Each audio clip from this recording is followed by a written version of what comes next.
Welcome to today's episode of What to Say and How to Say It, the podcast to help you fix your marriage. I'm Shai Lewis. I'm here with Nina Rosner. Our mission is to help you, Christian married man or woman, navigate conflict and build connections so you can have a thriving marriage. So today we want to discuss the secret to changing your marriage and what that one thing you can do is.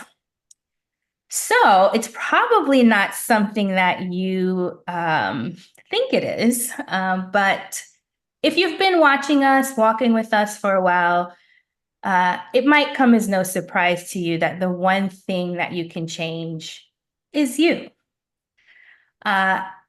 We often end up in situations where we want to change the marriage, we want to change our spouses. And it can feel like one big power struggle. We know the Bible says, how can two walk together lest they agree?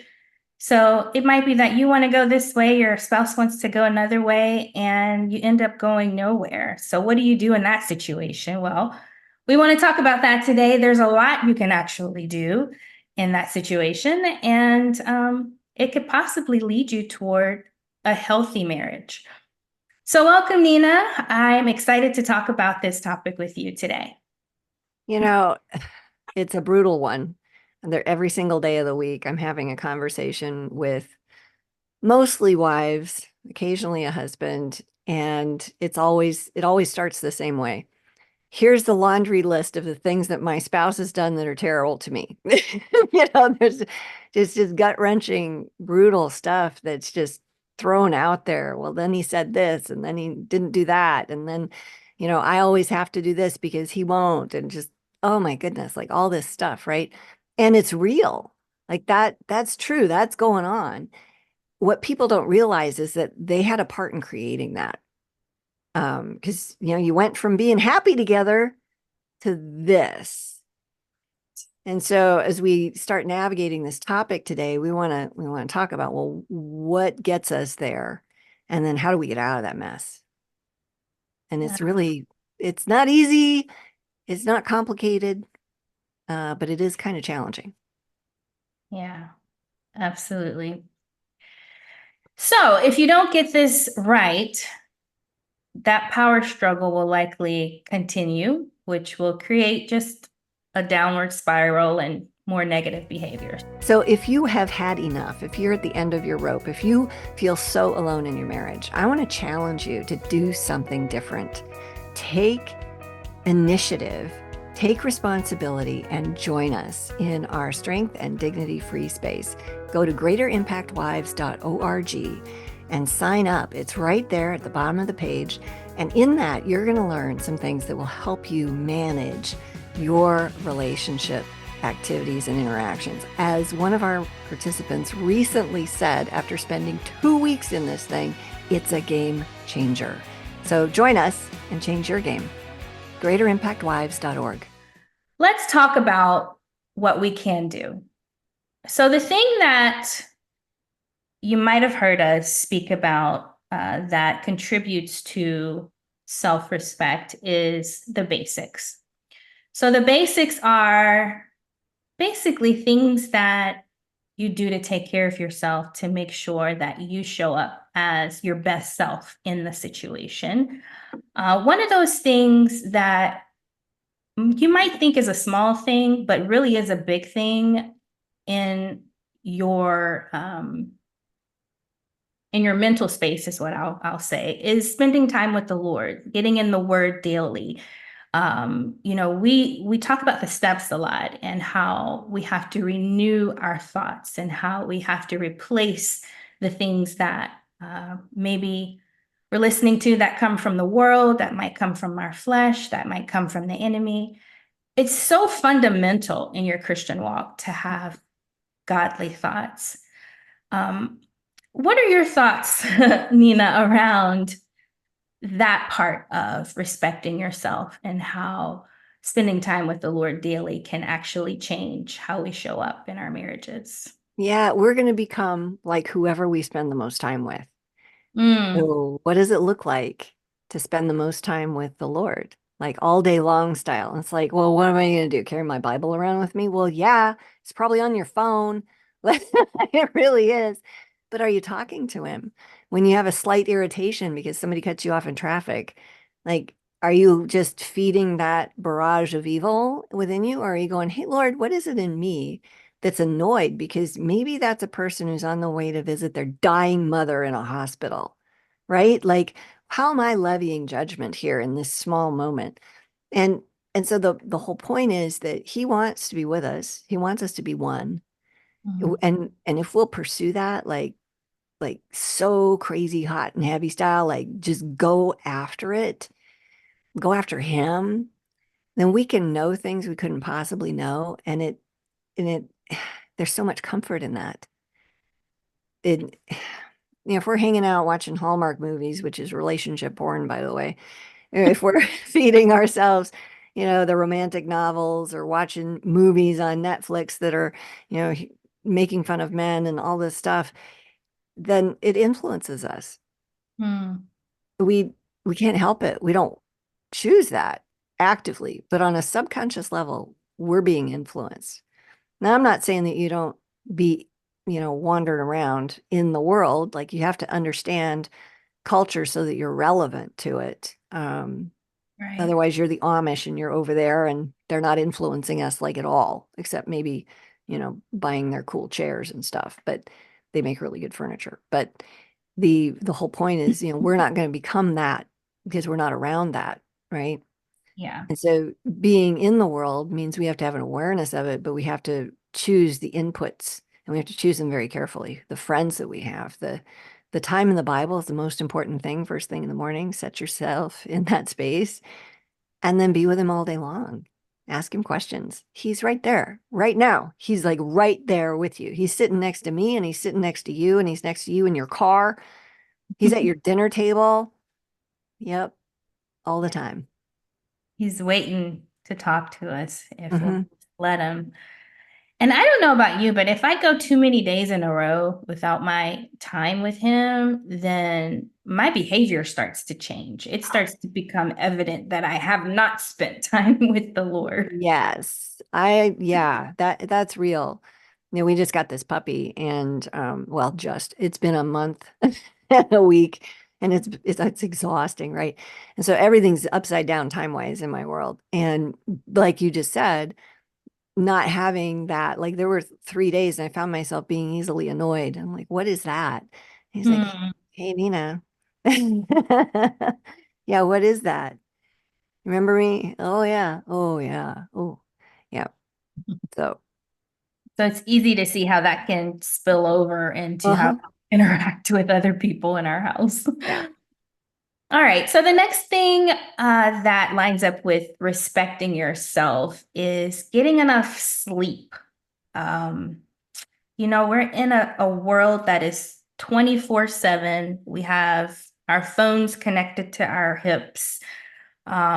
We're if you're working and you have children and you're serving or doing stuff, it's probably limited time in your day. And so it's easy to just kind of reduce your sleep just to get another 2 hours out Mhm. of your day. But that's actually the opposite of what we should be doing, especially as women. Can you talk a little bit about why we really our brains need 7 to 9 hours of sleep every night? Yeah, there's a whole host of reasons around that, and how many of us are trying to lose weight, right? Like, isn't that every woman's thing? You can't lose weight without sleeping 7 to 9 hours a night. Why is Mhm. that? Because your metabolism is different.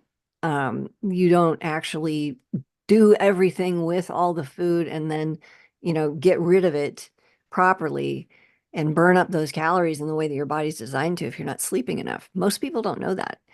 But what does it matter relationally? Well, when we're tired, we're terrible. And then we use caffeine to keep us going, which then makes us irritable, you know? And I'm back to the puppy again. We had some really sleepless nights and, I was up 4 cups of coffee a day. And I'm like, "Ooh, this is not helpful." Like I'm lit from it. I'm just like, lots of whatever that is, the caffeine buzz. I'm like, I don't, this is making me kind of irritable. What's also true is, so I backed off, by the way, and now we're mixing it with decaf so that I can drink less and have less because, oh, it's just not good for you. But to need that to be able to function, Mm. not okay. Like I was so sleep deprived when I ran out of coffee and I went to the grocery store and bought coffee, I accidentally bought decaf. I almost cried when I pulled it out of the grocery bag. Like, what have I done? I've done How that is this possible? before. Isn't that sad? Yeah. So, sleep allows our brain to put all of our activities, thoughts during the day into order. And God is God of Mhm. order, right? So it Mhm. gives your brain a chance to sift all the Mhm. things. And then your brain, when it dreams, that's a really good thing for your brain to do. It's very, very healthy. So when we're sleeping, we're fueling our brain, which then runs all of our hormones in our endocrine Mm. system. And so you lose sleep long enough, guess what? Your immune system's going to get down too. Guess what? Your hormones are going to get off. Then you're going to be more emotional. Like it's this horrible cycle. Wow. Yeah. Yeah. And it sounds like such a simple thing. It's like, oh, I can get by on 5 hours of sleep. Yeah, you be lying to yourself. You're grumpy, and that's part of why. You cannot get by on 5 hours of sleep. You can do that. You really can. You can be upright and moving around, but you ain't your best. So, given the choice between working an extra hour and sleeping an extra hour, I choose sleep all the time because it makes my brain healthier and then I'm smarter faster. Like, no Right. joke. Yeah. When you think about babies and how grumpy they get if they haven't had a nap, it Yep. makes total sense. We're the Yep. same. Hmm. Yep. So, Good point. yeah. And then you mentioned caffeine. That was going to be the next point is you got to stay hydrated. Oh, yeah. You know, I don't think we understand how important water is as much Yeah. as sleep is important. Water, having a water intake that's healthy is very important. And I'm a caffeine junkie myself. So I don't know, maybe this is TMI, but I've had a couple UTIs in my Mm. past and could not understand what was happening until a family member explained to me that it's very much so related to your caffeine intake. And Hmm. I thought, well, maybe that's why everybody's walking around with these Stanley cups, full of water. Maybe I need to get me one of those. And sure enough, I reduced my intake, and it was like the light bulb just went off. Oh. I got clarity suddenly. I was thinking, Hmm. like just so much better, and just more water did that Yeah. for me. And I think that's another thing we don't think is a big deal, but is a game changer in how you're showing up. Yeah. Mm. It's such a simple thing, right? But Yeah. to your point, caffeine has a lot of side effects. One of them is it's a diuretic. So it's not like you're drinking it, but your body doesn't have the chance to use the liquid in it because it's just going right through you. And that's not good for your female parts. That's just not helpful. The other Right. piece of this, like I'm older now. I'm 57, so I'm drinking electrolyte water all day long.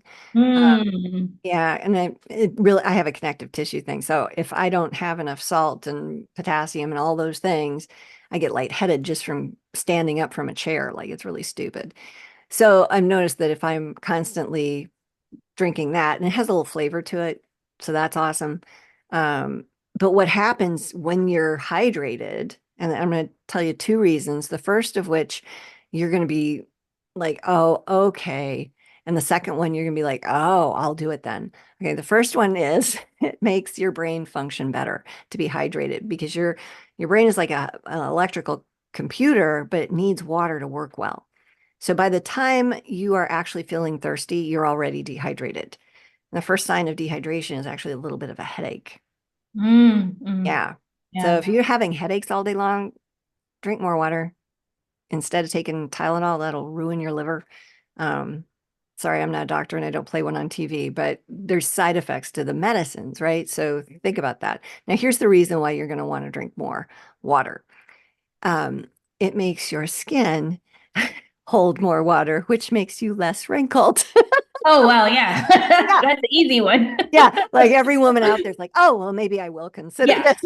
Sign me Yeah. up. Sign me up. Yeah. Yeah. That first one is like, whatever. But what's happening is when your brain is hydrated, you're less emotional.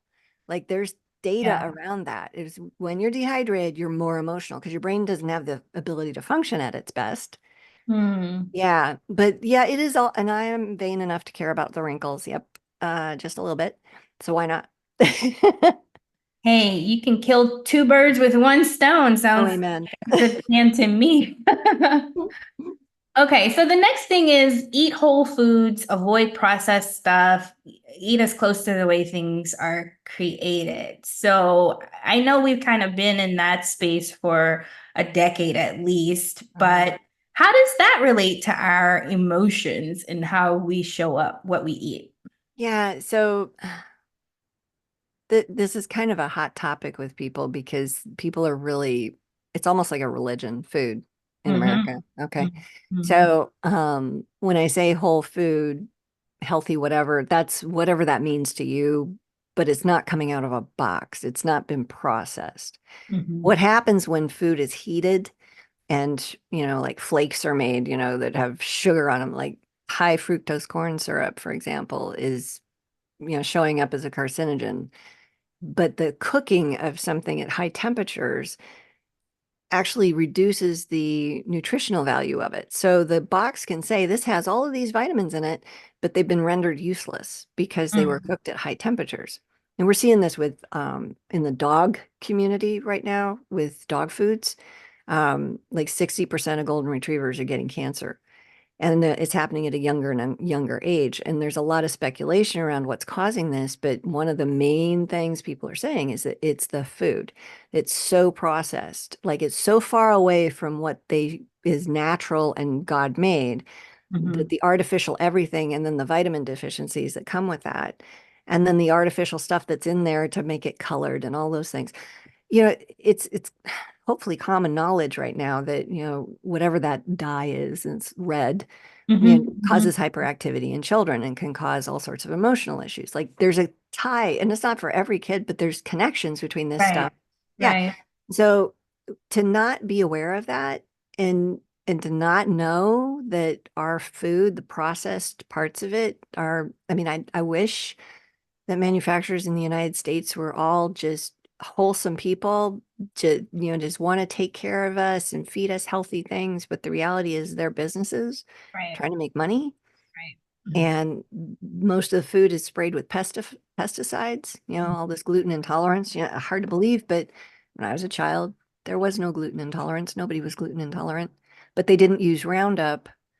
Um, Right. Glyphosate to Right. spray on the crop to speed up the harvest time. So it dries up, not to kill weeds, but to dry up the grains so that they can harvest it sooner. It's not meant to be used like that. Mhm. But farmers are doing that. Yeah. Yeah. And then there's genetically modified food that's resistant to Roundup. Like, and then it's got pesticides in it, food that's genetically modified with pesticides in it. You eat enough pesticides, it's going to make you sick. Yeah. You can't help it. So, what does that have to do with anything? Um, I, this is just me, and I'm not a nutritionist. This is Mhm. just me being me in my life here. I've had to manage my food a lot because of my arthritis and the connective tissue stuff and the physical pain that comes along with all of that. And I've noticed that if I'm eating healthfully, I don't have as much pain. And I'm Mm. not the only one that said that. And that's relevant to your relationship because when you're in pain, you're testy. It's harder to be kind. Yeah. It's harder to be fully present when your Yeah. body hurts. Right. Yeah. And I'm just thinking about what happens when we eat sugar, Oh just gosh. like simple, like a candy bar and how we get the rush, but then we get the drop after, Yep. and all the energy levels Mhm. will drop, and how that can show up in our relationships Yes. as well. Yes. So I think there is definitely a correlation there between emotional regulation and diet. So Mhm. definitely consider that in your basics. And then the last three that I want to quickly cover is spending time with your friends, exercise, and then our favorite, gratitude. So, real quick, why is it important that we have a life outside of the things that we do on a daily basis? Yeah, so it's fuel for the Mhm. soul to be with people who know you, get you, will be there at 3 in the morning when you're crazy, that you're doing fun things with. Life that doesn't have fun in it is not like it's just too hard. You have to have inputs in your life that are fun, and that's friends and hobbies when you're women, right? Mhm. Doing the thing that God's wired you to do for fun, like that matters. It brightens your soul. It brings something to you that nothing else can. I know for me, when I ride horses, I'm a totally different person than when I'm not. So I just really want to encourage that. Exercise gets more oxygen to your brain. Yeah, Yeah, which runs everything. So the healthier your brain is and the yeah. healthier your body is, the fewer issues that you're going to have. And I don't know about you, but I hate exercise, but I work at that and do what I can do. And I do the least that I can do. But I don't want to be, spending the last 20 years of my life thinking about health issues. And I figure I got 30, maybe 40 if I'm really blessed, 97, maybe. I don't want to be that guy. I want to be the guy here in Loveland, Ohio, who built a castle into his 90s. Like he's hauling these cement blocks and building this castle, literal castle in Loveland. That guy. I want to be that. Yeah. And then gratitude. I mean, the word tells us about gratitude big time, Yeah, yeah. over and over and over again. Bring all your anxieties and cares and worries with gratitude, Philippians 4:6, to the Lord, and he will guard your heart in Christ Jesus and bring you the peace that surpasses all understanding. It is the superpower of mental health. Mhm. So, and in dealing with relationships, we lose our ability to see what's right in front of us, the good that God's doing, the good that's in our spouse. We lose that. We get negative sentiment override. And then we're, feeding the four horsemen of the apocalypse. It's not good. Yeah. So we need to practice that. And we recommend you follow University of Arizona's method, which is 3 times in the morning, you write it down, small things, three Mhm. times in the middle of the day, and the three things right before you go to bed. Because the last things you think about right before you go to bed impact your brain in a huge way. Mhm. So, yeah. So, really dwelling on gratitude right before you drift off to sleep, having that conversation with the Lord, because He's the one that gave you all that stuff. He's the one that made that butterfly land on your dog's nose, and it was so pretty and cute. Like, oh, oh. And the only reason he made that was to show his glory and delight you. Like that, yeah. Oof. Let's be It, grateful. it is a superpower, and it's something that can seem tedious, and it can seem like just a thing you check off, but it just works. Like Hmm. it really just works. Even if it's just like one or two things, like you said, those things can completely change your perspective. And Hmm. your situation might not change. Like Right. that's the thing. It might be still hard with your difficult person, and you might still have to walk through some things, but having gratitude changes your perspective in such a way that the thing that seems like a giant becomes smaller and smaller, Hmm. smaller. If you do it enough, Hmm. that it won't overwhelm you, and Yeah.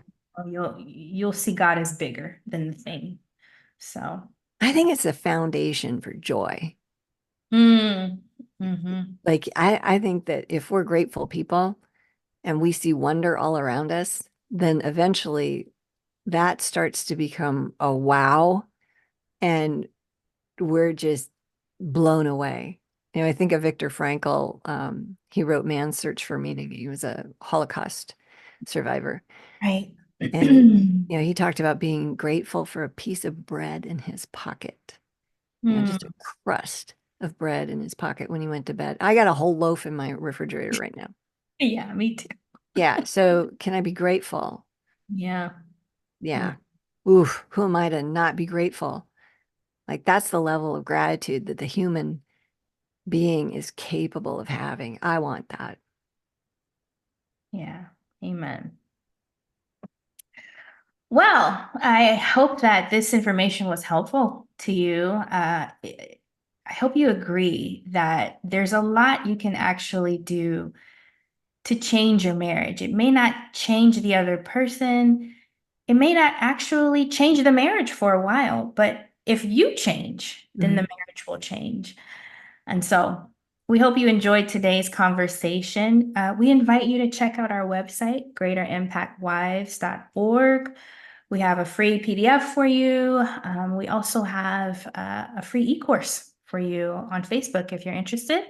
And yeah, check out the next episode. We have more information on how to show up well in your relationship. Thank you for joining today. We'll see you next time.